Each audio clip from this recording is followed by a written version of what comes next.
Go on, brother. Thanks for coming, Dad. Pleasure. All mine. Nice to see you. Yeah, man. You been all right? Yeah.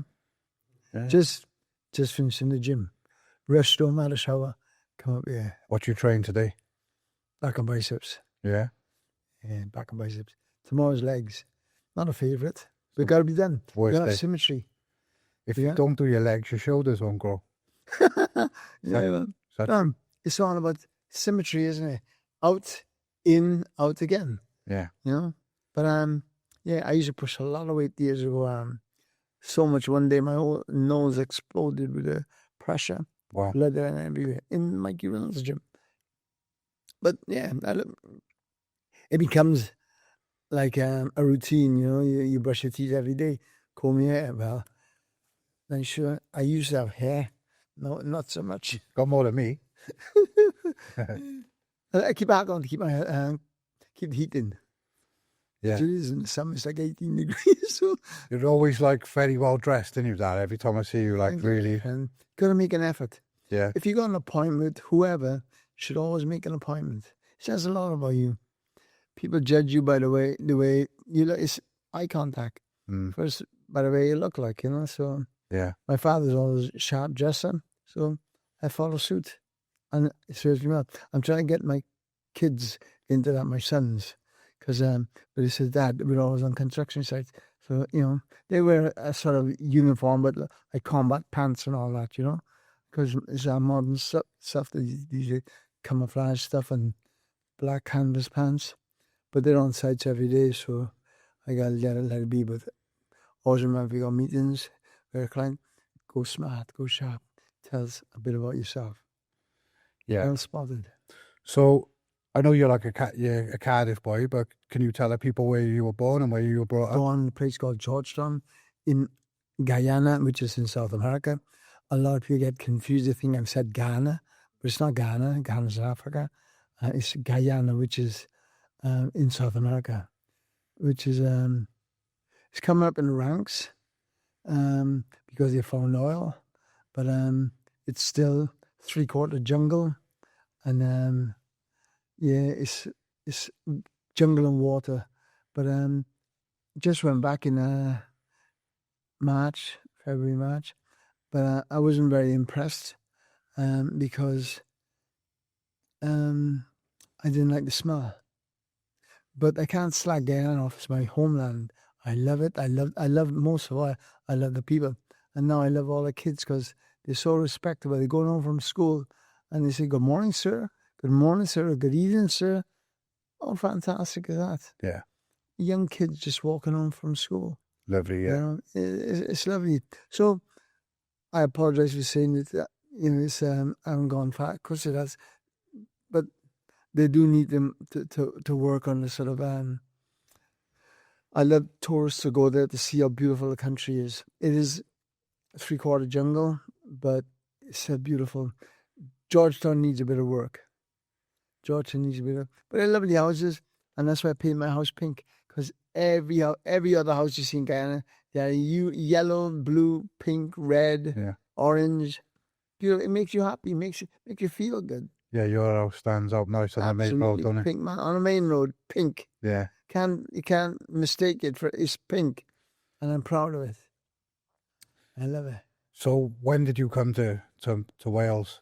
1974, because there's a lot of political upheaval, and my father made a choice to stay or go. But his brothers left in the 50s to come to the UK, but my father would never leave his homeland because his father was important to him and still alive. And then we found out later on he stayed there to look after his father. Because in Guyana, the culture is you look after your elders. It's a shame it's not like that over here. It is a shame, yeah. And people go into homes. Guyana didn't happen. No. Your parents got old and their kids took care of them. So it should be.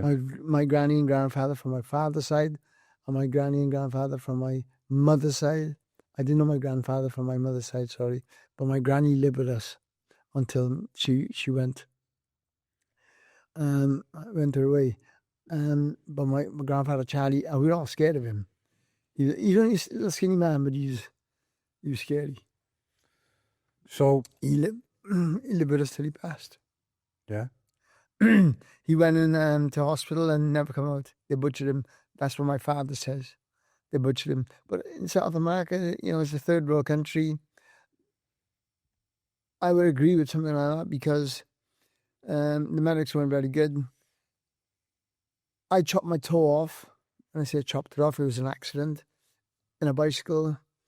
I was riding on no handlebars, which is not health and safety didn't exist in those days. My foot went into the spoke, and the wheel kept going. Then my toe was just hanging on by the thread. So I went to hospital.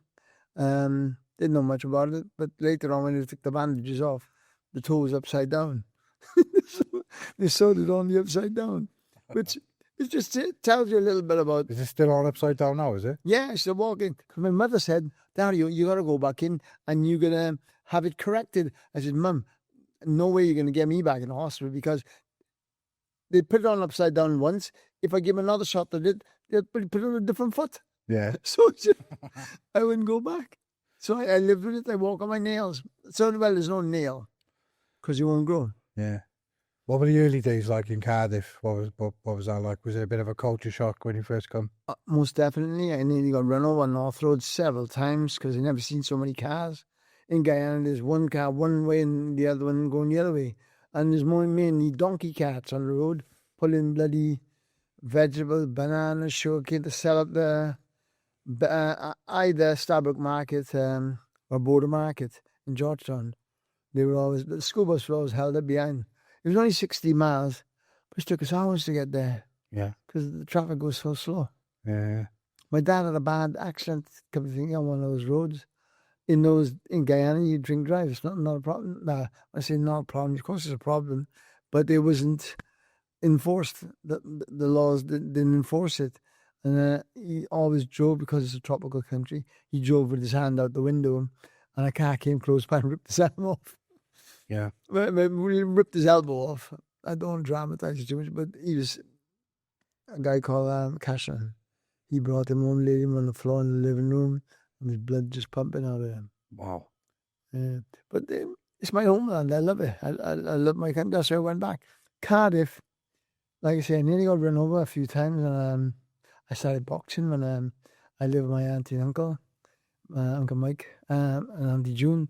There's 9 kids in the house. Yeah. Looking back now, I don't know how those on my auntie and uncle managed because they had 4 kids as well. So there's 9 kids and 3 adults in the house. Box of cornflakes didn't go very far. Ah. So my uncle would go out and I think it was Saturday mornings. He used to go down to Leo's when Leo's all locked down now in Monroe and Splot. Yeah, we shared everything. We all got on great. It was mad. It was absolutely every day was mad. Good day. Oh, fantastic! Yeah. Lovely. I love all my cousins. I miss my youngest cousin who's passed away now, Andrew DEABREU, won the Welsh title. Lovely. I love him. We've done a few jobs in London. One in particular was memorable. Won't go there though. Yeah, for another time. But Andrew's a good kid. Well, I introduced him into that character and that kind of those sort of years because I was bad enough on my own that when Andrew came with me, you can imagine. Yeah. Multiply it, But we did get lost in I won't name any areas. We did get lost. I went to the wrong house again. Second time I ever got the address wrong, and let's just say shit happens. Rest is history. Well, that's the thing today because obviously a lot of people know your story. What I wanted to know about the story, sorry to jump in before I forget. I got to do that because the brain cells are not very active these days. I forgot what I was going to say, so don't worry. This is not a comedy show. This is normal. Can you pass me the book over, please? Oh yeah, let people know I've got the book out. Because obviously all the proceeds go to the NHS because they saved my life. Not a lot of people was happy with that, mine. But so it did save my life. Dario's got a book called Little Boy Scared. I've read it. It's amazing. And a lot of people are going to know about Dario's life because Dario's a face around Cardiff. And I think you've already, on other interviews, touched on the gangster stuff and the debt collecting and everything that goes with it, which is great. But what I want to talk to you about today is your battle with leukemia. But I want to build it up. So I want to start from the boxing. So can we talk about the boxing? Right. How did you get into the boxing? What gym was it? First of all, fear. That little boy scared does exist, even today. I was scared coming here to meet this guy, Kerry. Anyway, jokes aside, got into boxing because my father loved fighting. He was a monster of a man. Yeah. I don't know if anyone in Guyana that didn't know him, especially on the sugar estates. The guy he looked and he was feared, but he was loved as well. That's what I want people to know about me. Although I was a debt collector, I helped a lot of people. Yeah. I helped them to get back their takings from bullies. So I stepped in because I became good at it. So I kept that going. My father helped a lot of people because Guyana is predominantly the in the population, which is only 800,000, and you can imagine Guyana is as big as the UK, and we got 66 million people living here.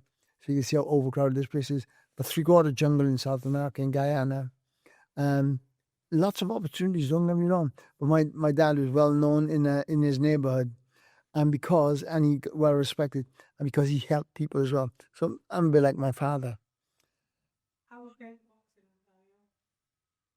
Okay. Sorry about that. Sorry, Dad.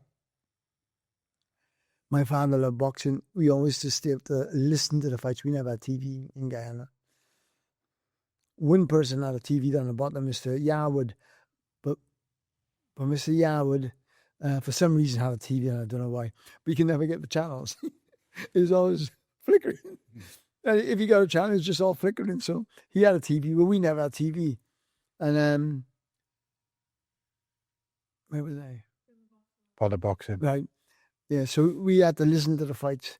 And I was listening to Ken Norton and Muhammad Ali, Joe Frazier and Muhammad Ali. And the biggest fight ever I remember listening to in Guyana, and my father, George Foreman was his hero. And he thought George Foreman, Muhammad Ali can't live with George Foreman. But that was proven to be wrong. Yeah. Because George Foreman done him. And done him in fantastic fashion, fantastic style. Yeah. And I watched the fight over here many years later because I've seen it on TV, and it's always been one of the most repetitive fights ever shown on TV. The one with George Foreman and Muhammad Ali. Dad loved, and I always remember him listening to the fights and us staying up late, 10 o'clock, we should be up, which was quite late in Guyana. As we were kids, 8 o'clock was bedtime. But because when we moved here, there was a boxing gym down the road. So my uncle took us there to the boxing gym. And I was excited. So I fought through fear again. Fear of disappointing my father. Because he loved boxing. Unfortunately, he never stayed here long enough to see me have my first fight, which I fought a guy called Carl Bignell. I was in Tree Forest Industrial Estate. And I won. And everything was fantastic. The trophy was fantastic. I felt like a world champion. But my father wasn't here. So I went on to fight.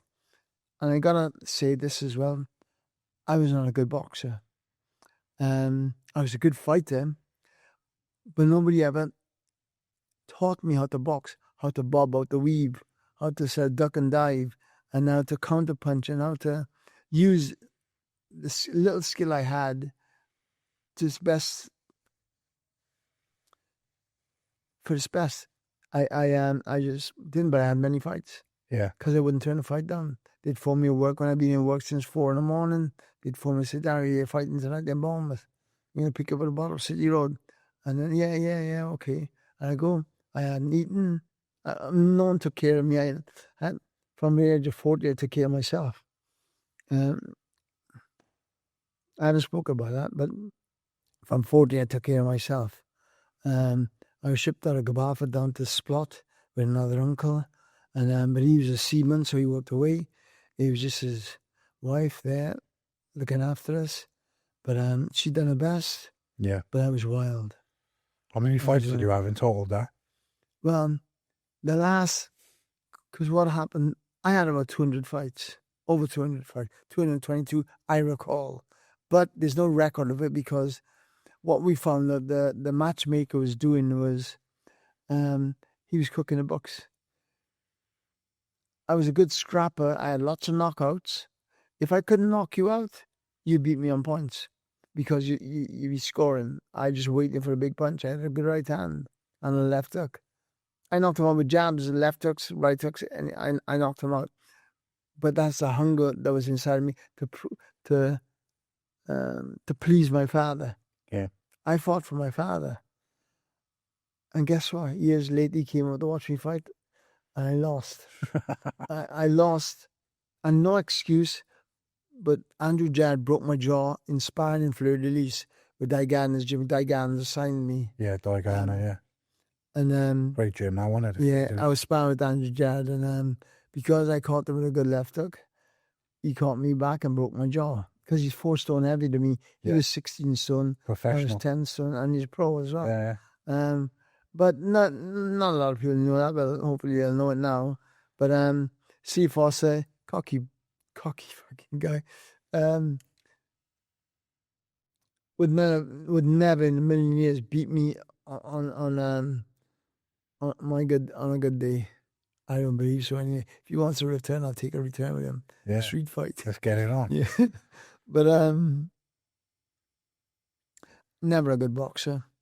But I can scrap. I can I'll go toe to toe with anyone, which I have done on the streets many a times. Yeah. With some fantastic fighters, some fantastic characters, you know. And you probably know who I'm talking about. But yeah, all those days gone by.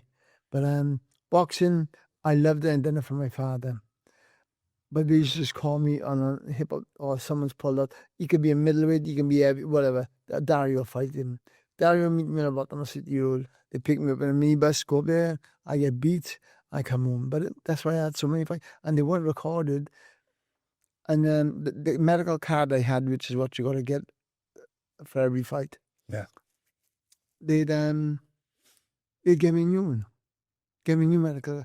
Right, make it up. They'd make it up. Yeah. I can't name any names, but people didn't realize how many fights I actually did have. But I think it's over 200 fights I've had. Wow. But the last medical card I remember reading, I had about 40-something fights, like 8 to 10 losses, and the rest were wins, and many knockouts or RSC referee stop contests. Because back in the day, that's what it was. Yeah. Today, I think they call it technical knockout. TKO, yeah. But but boxing taught me a lot of discipline. I took away a lot from boxing. It made me a popular character, working the doors in town. Everyone knew who I was, and they'd come along and they know, don't mess there because the guy can fight. And I had to on a couple of occasions on the doors. That's another story I was going to tell you about the doors, because I loved the meet. What an education! What a experience in life to be in control of one of the most popular night spots in town, Jackson's in the Bank. Yeah. Back in the day, mate, if you can get in the Jackson or get in the Bank, you rated it. Yeah, it was popular, wasn't it? My friends, my dad owned it, Jackson's, Giuliano. We've had him on here, we've interviewed him, you know, yeah. Well, Hack was the manager when I was there. Hack was the manager. Yeah. And me, Horst McKenzie, a kid called Dave, and a kid called Nabil. We had an era. It was fantastic. I loved it. I would have done it for nothing, but unfortunately, they paid me well. But that's how good the doors were. I loved it. How long did you do the doors for, Dad? 35 years. Did you really? Wow. And most of those years were as a head doorman. I had Yeah. the experience. And nobody, I had 2 fights on the door that I can remember. One was Jackson's. This guy offered me out, and it was embarrassing because the queue was round the corner. Everybody would go on down the old email. But now we're good friends, me and that guy. He always recognised me, and we always a laugh. Yeah. And the other one was a guy went through a bus shelter in the bank because he started on me and he offered me out again. And the guy who had the contract there was a friend of mine, and he said, "No, Darry, you can't go there and fight." I said, "Mate, I got to." It's my, for my own self-respect, if you like. Yeah. We went out there and we toe-to-toe again. Fair. Always went toe-to-toe with him. People have threatened me on the doors. I'll cut your throat. They go past and he goes, "I'll cut your throat or I'll shoot you." But, whatever. It's you're in the lion's den when you work the doors. But I done it professionally. Yeah. Very smart, dressed, nice white shirt, black tie, nice blazer, and professionally stood on the door.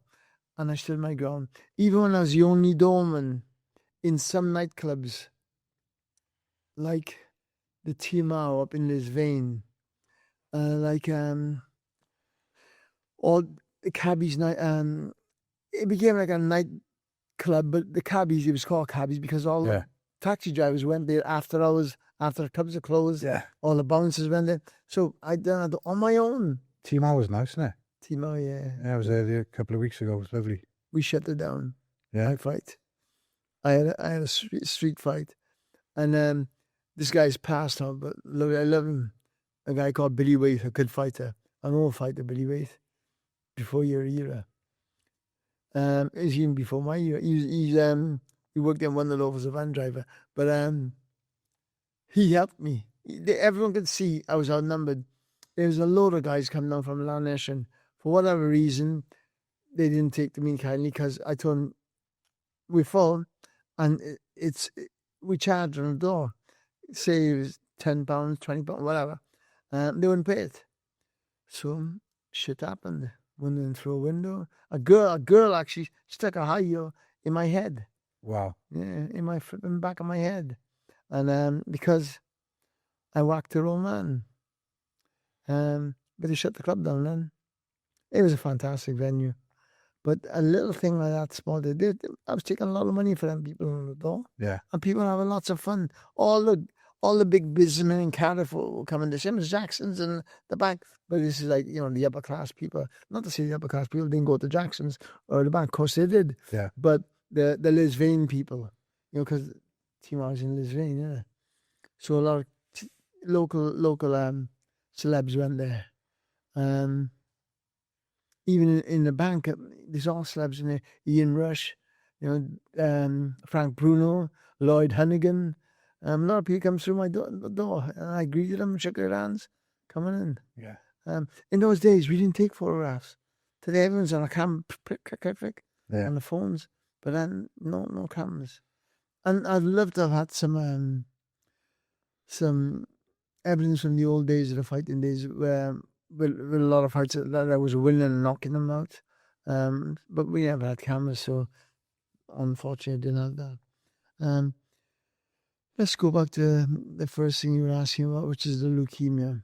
Yeah. What a battle. Should we talk about the bodybuilding first? Now you... Oh yeah, bodybuilding. Bodybuilding's always been my second love, or maybe my first love, because boxing I did for my father. And he seen me lose, lost to Steve Foster. Got beaten on the night, no doubt about it. They stopped the fight because the pain I was in when he hit me in the jaw, I went on a knee just to take a count. I never quit in a fight, but they stopped the fight. Steve Foster was victorious. Good on him, fantastic. I'm in neutral. Oh, bodybuilding, yeah. I always loved bodybuilding. I like to look good. It's just the character that was growing inside of me. I take a lot of pride in myself. So I got involved in bodybuilding. I had a good physique.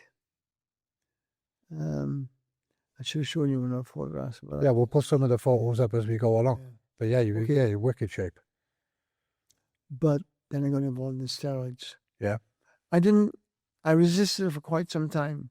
But then people kept accusing me of being on steroids, even when I wasn't on steroids, because I had a good physique, because I was fighting. Yeah. Because in my fighting days, I was doing both. I want to please my father. I want to please myself. I want to look the best I possibly can. That was my thing. Look, turn out. I come to see you. You're a fantastic guy. Yeah, you're always I want to make an effort, just smart. Yeah. You know, just to make sure you make a good impression. My father always taught me this subconsciously, that always be your best. Work your hardest and you will get by. And that's what I tell a lot of young guys out here today. Work hard. Be the best you can be. Believe in yourself and you'll succeed. Because that's all I done. Believed in myself. And then it was a backward step to get involved with steroids. But you gotta remember, you're in an environment which is highly it's very when you soak it up, can't remember the word anyway, but it's hard to refuse. Yeah. You know, and I got suckered into it. I was weak, suckered in, but I became strong. But I became a monster as well. Yeah. Excuse me. Bodybuilding makes you a monster. I left my first wife, and I'm sure that had something to do. Why leave my? She's beautiful, Helen. Do you regret that? Yes, I do. Yeah. Yeah. Yeah. I don't like to say I got regrets, but I regret hurting my first wife. I love her to death. I still love her today. She's beautiful. My two sons. Is she? They're running my business now. Is she remarried? Yeah, she's remarried a couple of times. But can we go and kick him out? And I did ask her, is he dead yet? Yeah. I said, when he dies, give me a call. But we have a laugh. I love Helen. Me and Helen, there's a good bit of banter. And her husband, Clive, we met them in a pub the other day. Oh, sorry, Clive, I owe you a drink, because he bought me a drink, a rum and ginger beer. But lovely people. Helen's beautiful. Yeah. And gave me two beautiful sons. And not to say just Helen, my second wife, also beautiful. Yeah. Gorgeous. And also my third wife, Rachel, gorgeous. 2 kids again. Yeah. I had a daughter with Leanne, and boy and girl, twins with Rachel. But they were born premature. And there was 1 pound 2 ounces and 1 pound 6 ounces, which is, women get much chance of survival. But like their father, they fight this. Yeah. And they're 20 now. Yeah. No. I love life, man. I love it. I get on from life. Yeah. I love it. I love being alive. I love living. A lot of people say, oh, I don't want to get old. They do their face flipping treatments and they were bollocks. Now is the best time of life. 65 in July. And I'm having a ball. I retired. I'm comfortable. Yeah. I got a few properties I just rent out. And gives me a good money stream. I'm taking my private pension now, but I also got state pension to come in 2 years' time. Living a dream, mate. Nice. Living a life. I love it. I can't understand why people are scared of getting old. Getting old is beautiful. I don't mean you say it's getting old. Like, I can never be old. I'll be dead before I get old. But it's great being in your 60s. Best times of my life. Yeah. My kids are grown. They're doing fantastic for themselves. My ex-wives have moved on and got new husbands and more kids. Everything's great. I love people. Yeah. I love life. I love you, man. You invited me here. And Alison, I've seen you a couple of times. Yeah. He gets about, doesn't he? Actually, he gets around. Yeah. But everybody's good. I can only see good in life. My niece here comes to support me. Yeah. Great. Mad as fucking artist. Don't let her get all of hose pipe. Oh, the hose pipe, yeah. We've had to put the hose pipe away today, haven't we? My house was wrecked. Well, it was wet anyway. What was I going to say, Dad? So you're confused now. You lost streak. No, I know. I'm there. So what was I going to say? Have I got Alzheimer's? I don't know. No. Guys, it's a joke. It's a joke. I like taking the piss out of myself. Yeah. And you know, I got a balance of because I had a stroke, and I had a attack. They still trying to kill me. Leukemia wasn't enough. They hit me with a stroke and then hit me with a heart attack. I'm still here. So, yeah, they are trying to kill me, I think. SBS Salvage, South Wales' #1 vehicle dismantler and car part specialist. Serving customers throughout the region for the past 10 years. You are sure to receive the very best price for your scrap or salvage vehicles. Just check out our websites, Scrap Car Cardiff or even sbssalvage.com to get an instant online quote. We buy all cars, vans, etc. Should you need any part for your car or van, then don't hesitate to call us, and our dedicated parts department will definitely be on hand to assist you. We also offer the very best prices for copper, brass, lead, aluminium and all other types of metals. Just give our friendly staff a call on 01446 421 034, Monday to Friday 9 to 5 or Saturday 9 to 1 to receive a price, or come down to our depot in the rear of the unit, 7 Redrup Business Park, Cardiff Road, Barry, CF63 2QW. We also don't just buy cars and sell parts. We also sell part-worn tyres at the very best prices at our depot on Robbins Lane in Barry, CF63 1QT. Call us Monday to Friday 9 to 5 on 01446 701 515, where we will assist you in any way we possibly can. So you were doing the bodybuilding, and then there's that when the leukemia came. What I didn't realize, no one knew. It came from out of the blue. I had a lump in my leg, like a big wart on the inside of my leg. And Leanne's mum said, Hazel, she said, getting to the doctors, that's a sign of leukemia. And so I went for a test, and within a couple of hours of that test, knocking on the door, the coppers, they come to arrest me. And they didn't arrest me because I done a debt collecting job or anything, because that was always the case usually. But it was because they had to rush me into hospital. My counts were so, I was on death's door, so they had to get me in and try and find a bone marrow match because I had leukemia. And they tested all my siblings over here. No one was a match. And then they brought my eldest sister from Canada, Toronto, and she was a match. And the rest is history. Wow. They whacked me with a new bone marrow. Mind you, I thought I'd be in hospital for a couple of weeks. Everything's okay. I failed the MOT. They're going to do a bit of welding, a new filter and a couple of spark plugs, and I'll be away again. It don't happen like that, though. What a journey. But I will not, I'm telling you now, on my life, it's not a journey I'd ever want to miss. I loved it. What an experience. To be on death's door and recover from that. It's amazing. I loved every minute of it. They actually done a TV interview. That's on in the BBC archives. Why they should keep the bone marrow units open. It's because it saves lives. Like I say, not a lot of people were happy. Not everyone was happy that it saved my life. But that's a joke. But yeah, I love it. Yeah. Change the thing in the world. How well were you? Huh? How well were you? How did you feel? You have your moments. Yeah. But I'm a positive guy, man. Positive. That was never going to kill me. Yeah. Never in a million years that going to kill me. Shotgun to the head, got a better chance. But leukemia ain't going to kill me. And I got too much to live for. Yeah. I got kids. Mind you, I am a bit disappointed. I haven't got grandkids yet.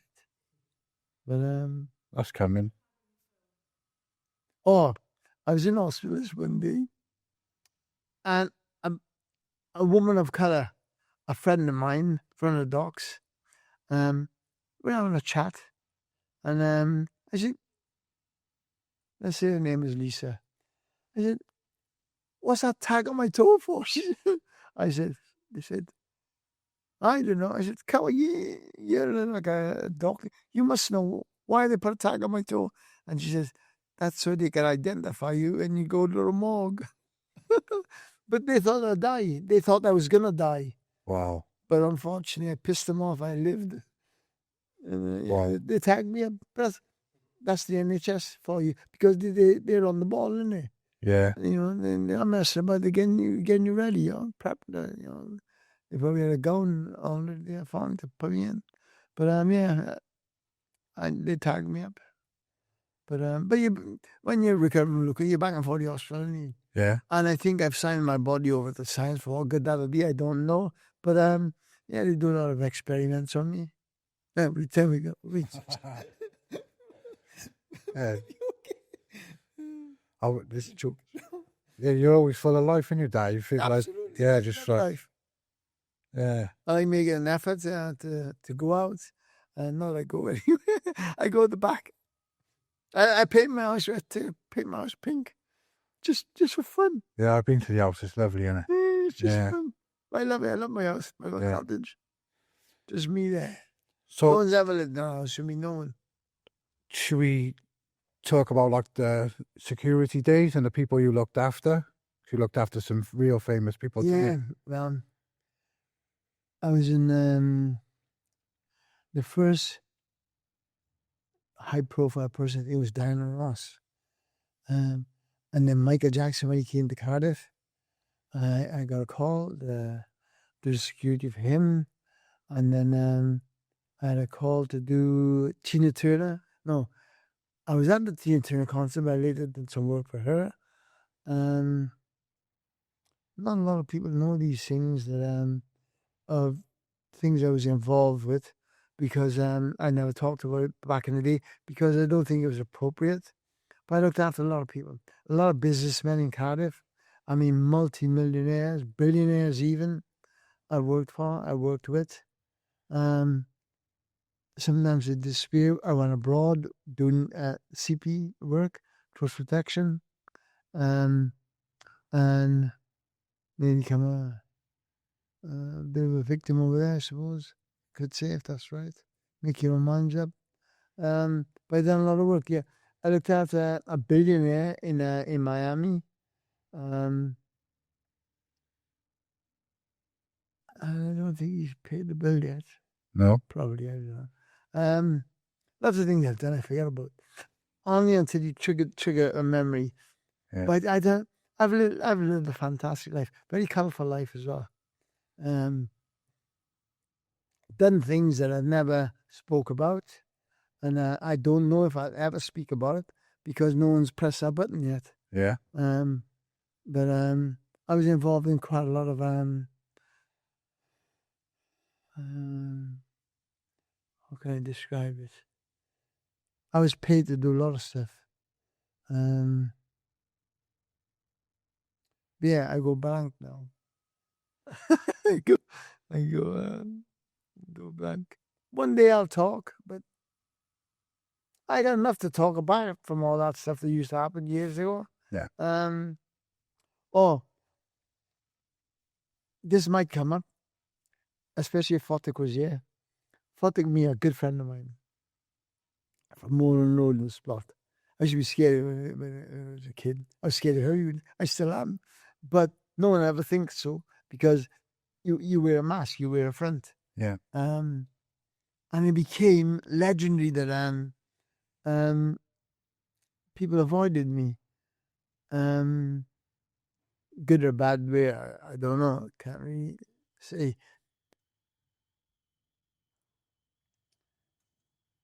But growing up in Splot was another experience. I can say now because they've knocked it down anyway. I used to rob Leo's. We used to go in through the back window. This is my pilfering days, just being a little kid, not having anything. On the way to school, I'd steal milk and yogurt and apples and whatever's at the fruit shop, hanging out the window or whatever. Not in a bad way, just I had to feed myself because I didn't have no food. There was 9 kids in the house and the conflicts didn't go very far. I said that already and I know. But don't think I'm repeating myself and I got Alzheimer's. I haven't. I go off on a tangent because I'm quite drinking. I've had an experienced life. You pick a subject and just throw it at me. But I've had a fantastic life, a memorable life, a life I hope my kids tell my grandkids about. Yeah. And even Frankie's got a couple of other kids of her own, 3 kids to be exact, and they're fantastic. Sounds beautiful. Ollie and bloody Archie, cracking kids. But I hope they hear my stories. Yeah. And not in a bad way, because there's nothing bad about me. People make it what they like. I'm a good guy. I always help people.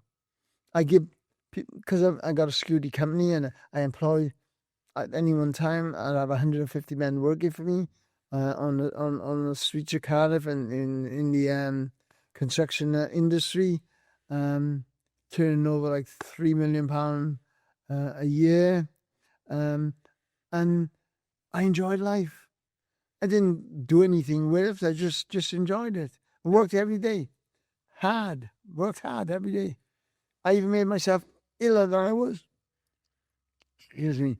When I had leukemia, couldn't stop me. I never give work. I never stopped. I never ran benefits. I had social workers come to the hospital, tell me all kind of shit what I was entitled to. By the time I left the hospital, I forgot it all. And I worked. Always worked. Didn't count the money, but I worked. And I worked hard. To my detrimental, because I was recovering from leukemia. It damaged my eyes even worse. Apparently, a very famous doctor in Moorfield Hospital in London told me they pickled my eye because they put toxic drops in it 7 days in a row, just like 4 times a day, these toxic drops. Yeah. And eventually the eye said, "Oh, fuck you, man, I'm out of here." And it just popped. And I was working when it did. I was working on our site. We were securing a police station in Barry. Right here in Barry, I forget. Yeah. Yeah, and my eye just started weeping, and the fluid just pouring out. Wow. And I had to go into emergency surgery then. But best thing ever happened to me. I've seen too much anyway. Yeah. Too many women. Should we talk about the women? I love women. Yeah. But most of all, because we know you're a ladies' man, don't we? So yeah, most of all, I love people. I love Alison. I love you. I love everybody. Well, you've seen him enough times now with this guy, haven't you? Popular guy. Yeah. But I love people. I do love people. I bounce off people. I love it. But yeah, women I got a soft spot for. Yeah. But I'm not the person, not womanizer, not lady. That was in my 30s. Working the doors and stuff. Because I had hair. Yeah. Which is not always an advantage. No, you don't always need hair, do you? Look at me. What good's hair? What does hair do? It's a pain in the ass. You got to comb it all the time. But anyway, I haven't got it. No traffic on a busy street, is there? Yeah, no. I got a bit there. I got yesterday. Yeah, shit. I love lady. I love people, but that must be my father coming out to me. Must be my father. 'Cause I got so many brothers and sisters, all different colors. They're like mixtures, like, you know. Yeah. I go and see. I went to Texas to see Sally. I went to New York to see Jennifer. I went back to Guyana to see Maria and Mark. Lovely kids. Never seen them before, but I went to see them because they're my flesh and blood. But ladies, yes, on the door is the Lion's Den in New York, and you're free use when these things happen. But sex, in your 30s, not the same as when you're in your 60s. Because all these guys you're telling you about, they're still performing in their 60s, they're full of shit. They can't get it up. They should watch our program. Don't you laugh, it'll happen to you one day. They watch our program, Man Up. Man Up, yeah, Viagra. Talking about it yesterday, weren't we? Man Up and the Viagra. Bollocks. That's just these people, again, the government, trying to rape you for fucking telling you lies, and then you're spending the money. Because the drug industry is phenomenal. Yeah. The wealth in drugs. It's a pharmaceutical. They give you a sugar pill and paint it blue and tell you it makes your dick get hard. Bollocks. You don't think? A lot of bollocks. Yeah, but you fall into the trap. You listen to everyone. Ask Andrew Tate. Yeah. In your 60s, you won't be performing like you are in your 30s. It's impossible. Do you think it's like because you don't really want to, or because you just can't? I've had so much in my life. Yeah. Maybe I'm tired. Yeah, you've had your fill, like. I don't think I tried the Viagra. Don't bother me now. Don't take it. I don't need it. When I say I don't need it, I can't perform like I did in my 30s. And all these men who think they're Don Juan, whatever they call them, they think they just look like jackasses because they're idiots. They can't get up, but it's too proud. Fucking be a man. Just say you can't get up. Whatever. But there's other ways to please people than just with one attachment, if you like, one tool. There's lots of different ways. So I don't worry. I never worry. I love women, and but I have slowed down. You single at the moment now, Dan? Yeah, single. I live on my own, play on my own. Use your imagination, okay? Do you ever think there's going to be another special lady come into your life? And I go look. Yeah. There is there are people out there. I said I've got lots of friends. Don't do anything. No, I mean I'm not dating everyone. Any one of them on. That's if they could put it like that. But yeah, I'm not looking for. I might crash into something in Tesco's. Sorry. But who knows? I'm happy. Church is always I feel like the best place to meet a lady. Well, that's new. That's news to me. Yeah. Church. Yeah. But it could happen anywhere. Not that I go to church, like it, but that bloody burst into face. It's like the lottery. We've all got a chance, but you got more of a chance if you buy a lottery ticket. Yeah. If you don't. And women, I don't want to be derogative to women because I love women. And I've had 3 fantastic wives. And I got 5 fantastic kids. And that's great. But it's an whole other story that now women coming into my life or me coming into their life. It's, who knows what's around the corner. I'm just living life at the moment. Yeah. And I'm just following my course at the moment. Like I say, I'd never rule out if I'd ever get married again, but I don't think I will. But who knows? That wedding cake's quite sweet. Yeah. I joke about everything, mate, so no one can ever take me serious. I laugh at everything.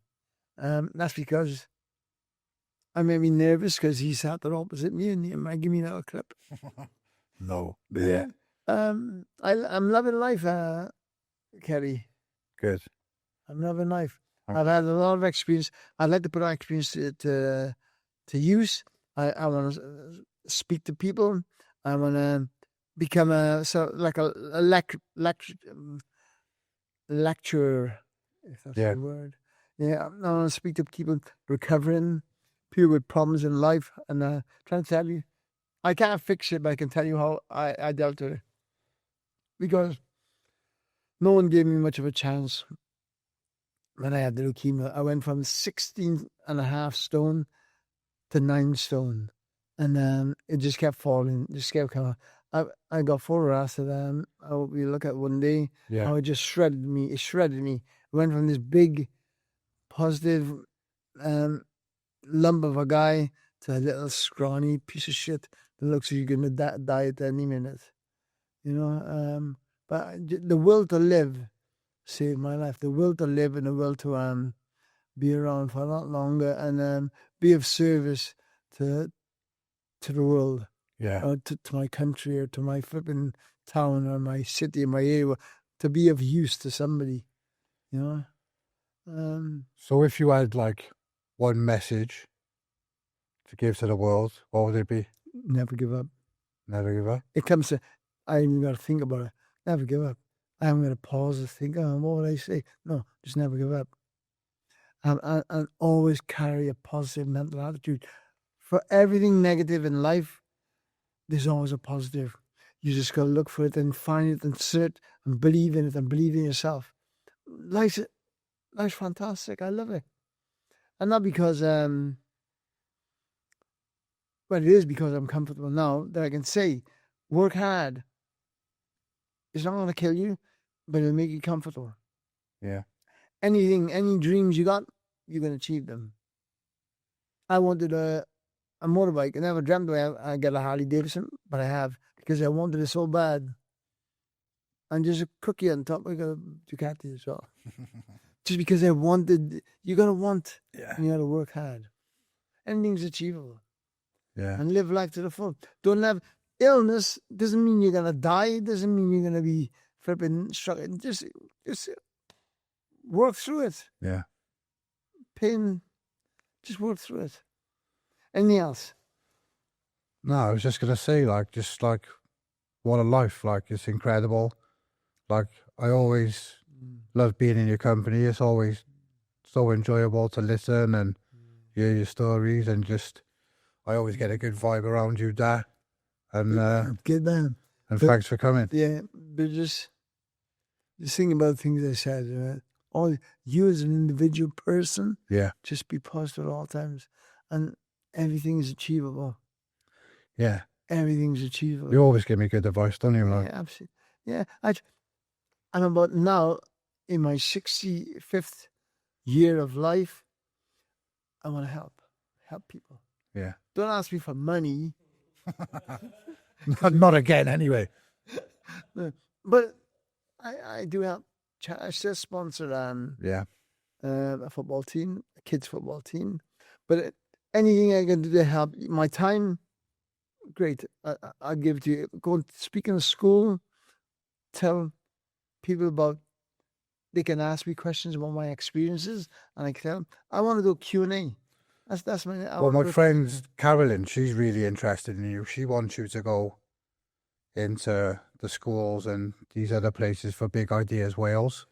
Talking to her about you yesterday, she's like so keen to like meet you and get you going on that. So that'll be happening soon. She can sit down and say, Dario, look, you can say anything you like, but these, stay away from these. And I don't understand that. Yeah. You know, and I never swore today, did I? No. I'm learning. We'll cut them all out anyway. Yeah. But no. What are your plans for the future? What like holidays, enjoying life, keep enjoying life, keeping this trajectory. My gym in the mornings, I is religiously. I go to gym every morning. I like looking sharp, and I like making clothes look good. Yeah. That's my little joke. Yeah. But I like dressing sharp, but I got to keep my physique looking sharp. And because I'm in security, you got to look a certain way. You got to look up. You got to be confident. You got to be sharp. Just a sharp dude. I like dressing smart. Although I wear stuff that I've never worn before, and I got tags on clothes in my wardrobe that got to be sorted out because I'm not wearing them because I got anything that'll fit me or.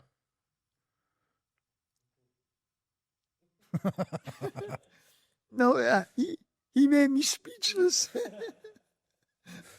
Nah, what are you joking? I got some big, I got some Crombies, man, some coats. I was on a door. It's It about was the coat. 16.5 stone. Yeah. Yeah, it was Well, good that. Well, 16.5 stone. well, I'm about 19 and a half. No, I don't look it, but never been that yeah. big. But I dreamt about it. Yeah. But I had to come off the roids. I come off the roids to save my life. And who wouldn't do that? If something's bad for you, don't go there. Don't do it. Yeah. That's the mentality you should ingrain in yourself. If something's bad for you, don't do it. Smoking, too much alcohol, you can have too much sex. But anyway, all those things, not good for you. And then don't listen to all these bullshitters. Believe in yourself and just keep on the trajectory. If it's a good trajectory that you got in life, just keep on the road. Yeah. Keep on that. I tell all young men today, go for whatever you believe your dreams are and you'll achieve them. I know it's going off a bit off subject, but can we talk about Eddie? Because he's like our mutual friend. I love Eddie. Eddie Avoff. Yeah. I might have bought some photographs of me and Eddie, but I love it. Eddie is a character in itself, but also he's a lovable guy. Yeah. I always enjoyed my company with Eddie. Last was his 80th birthday. Yeah, it's 80th, yeah. And then Lee Yeah. was there. I was there, yeah. Joe, you were there, and I didn't get a chance to speak to you because I was all over the place. Because Yeah, what a crowd so of many people. Yeah, it was there. Joe Calzaghe, Lee, Joe Cordina. Joe Kazaki raced off, didn't he? Yeah, after the speech. Yeah, but I did meet him outside. Yeah. We had a chat, and Oh, Robbie Regan was there, another Robbie Regan's there. good friend of mine, Robbie. He's a lovely, lovely kid. Oh, I love Robbie to bits, yeah. Yeah, I just wish, when you're on a good projector, you guys just stay on the right road, stay on that path. Yeah. Don't ever get I mean, it's easy for me to say, but I believe in it, and I could have easily gone off the path. I could have easily, because I look at lots of people in the streets lying on the floor, begging for money. I thought, I don't like to see it, because I don't know what gets them there or puts them there, but I just don't like to see them. I was like that at one stage of my life, and I got off that trajectory, and I got on the straight and narrow. I got locked up at 15. I seen the first inside of the cell at 15 years in the city centre because I got into a brawl outside of a state disco concert, and then they took my boots off me, my cowboy boots I just bought. But I got on the street, and kept on that. Times were hard, but I kept on that success beckoning path, and you got to have discipline. You got, that's what boxing do to you, gives you discipline, and takes you off the streets. And a lot of these people look at themselves and think, do I like this? Is this comfortable? Do I want to be here? And hopefully the answer is no, and you can get on the right path. But with a little bit of help, if you need help, just call out. Yeah. Just ask for help. Don't just sit there with a cup. Ask for help. Reach out to people. Ask for help. Someone will help. A lot of people walk past you, get on there, but someone will help. Mm. I've stopped a couple of times and talked to them. Yeah. Give them my time, say, come on, you can do better than this. You can make an effort. You got 2 arms, 2 legs. You probably healthier than me because you're so much younger. Get out of this grotto and get on the straight and narrow. There's so much of it now in Cardiff, isn't it, as well? I don't know why it's encouraging other people to do it, but just believe in yourself, man. Yeah. We've all got a purpose in life, but you've got to put into the pot before you can take out. Don't keep taking out of the pot, because that pot's going to go empty. Keep on the right path. Ask for help. There's no weakness in asking for help. There's no weakness. Mm. There's no shame. There's no, get off your butt and bloody ask for help. Don't feel sorry for yourself. Yeah. Gets you nowhere. Regardless of illness, whatever situation, scenarios, ask for help. And someone will be able to help you. Okay? Well, Dad, thank you so much for coming. Talked a lot of shit, mate. It's been brilliant. Yeah, it's wicked. I like that you asked me to come here and do this interview, but from a different angle, It's a bit of a different angle, isn't it? It's been nice, it's been positive. The things I would have said about the gangster days or whatever, I won't tell it all. I won't, because that's my sort of secret. And when I'm maybe in my 90s, I want to talk about it, I'll tell people, I will. Yeah. I'll tell them what they want to hear or whatever. I don't know. Yeah. I don't even know what I says. I don't even know what I said today. Well, thanks for coming, Dad. Always a pleasure to see you. My pleasure. I love talking to you. You got that calmness about you. Yeah. You know, Well, it's not about me, is it? It's about you, isn't it? Do you know what I mean? Yeah. I wish somebody told me. No, but to do as an interviewer, Yeah. you're calm and Thank you. and you can probably get more of people just by being as you are now. Yeah. Just Well, I got respect for you, haven't I? I lay you off the hook. Other people I'm not. thanks for having me. Bye. Bye from that.